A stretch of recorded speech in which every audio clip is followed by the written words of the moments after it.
Nandito kami ngayon sa Barangay Mabinit, Legazpi City upang ma-experience ang Black Lava Trail. Kung adventurous ka at mahilig sa mga challenging activity, an adventure to Black Lava Trail ay bagay na bagay sa iyo. For 50 pesos entrance fee per head ay sulit na sulit mo nang ma-experience ang Black Lava at pangmalapitang kuha sa Mount Mayon. Simula sa entrance ay may 5 to 10 minutes walk, dadaanan ang campsite at maaaliw sa mga agoho trees na nakapalibot dito.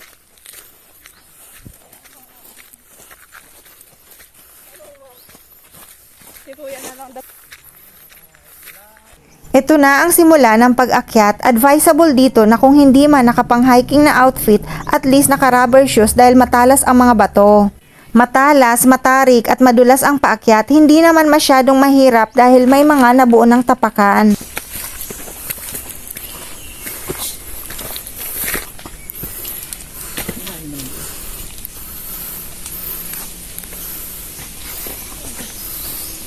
Ito nga oh.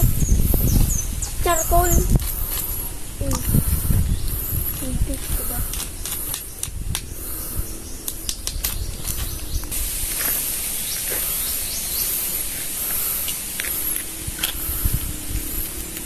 Ingat na ingat ako dahil matalas ang mga bato. Kailangan ay sigurado sa bawat hakbang para iwas tapilok or mas worse kung makapasok ang paa sa butas ng bawat pagitan nito.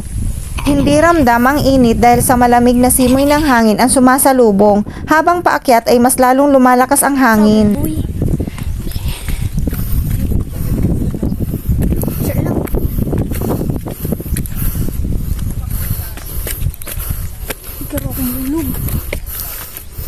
Ito na ang pinakamalapit na paanan ng Bulkang Mayon. Halos araw-araw ay madami ang umaakyat dito, mga Pinoy man, lalong-lalo na ang mga dayuhan.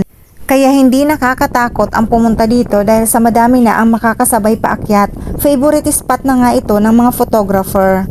Ayon sa tour guide namin, ito daw ay dating coconut plantation o manyuga na natabunan ng lava noong 2006 eruption hanggang sa maging bato na ito. Yung nasa unahang part na natatanaw ay ang lava noong last eruption ng 2018. Ang mismong lugar na ito ay ang 6 km danger zone sa paanan ng Bulkang Mayon. Sobrang nakakamangha ang Black Lava Wall Formation na ito.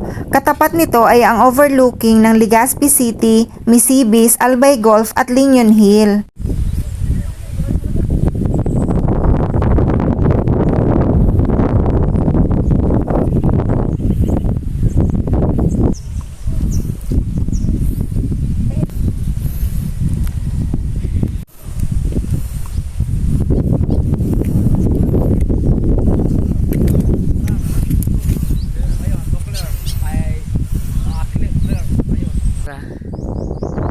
Ito ay ang private helipad na ayon sa aming tour guide ay ipinagawa ito ng AKB o Ako Bicol Party List.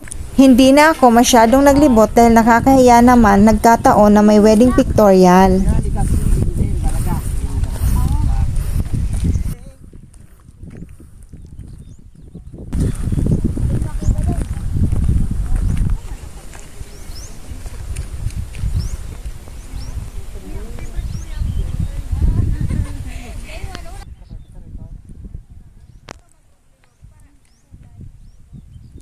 Isang buwan bago na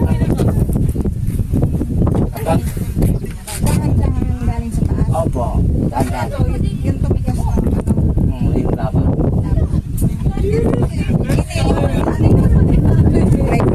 Private helipad. Pagawa nito si Ako Bicol Saldico Party List. Saldico Party List. Ako Bicol dito sa Bicol kasi siya po ang nagpagawa nito. May tinuturo po sila ng mga foreigner na lumalabas. Tapos dito, pupunta silang Sorsogon. Siya po ang nag-jura niya yung mga foreigner. Wala naman dapat. Yan po ang marker ng Ritos, ng Colombo, 6 km danger zone. iyan na. Bawal na po dito kapag nag-eruption.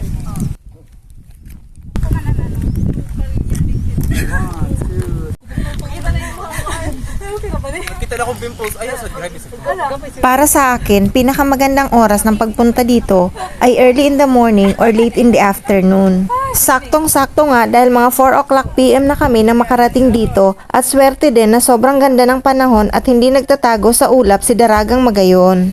Pwede rin mag-zipline pababa kung pagod na, nagmamadali or looking for another incredible experience. This spot is truly an amazing and beautiful disaster.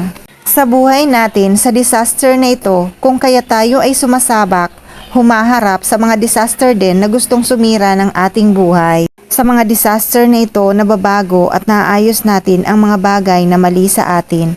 At dahil sa mga disaster na nangyayari sa atin, kung kaya tayo ay nagiging best version na ng ating mga sarili.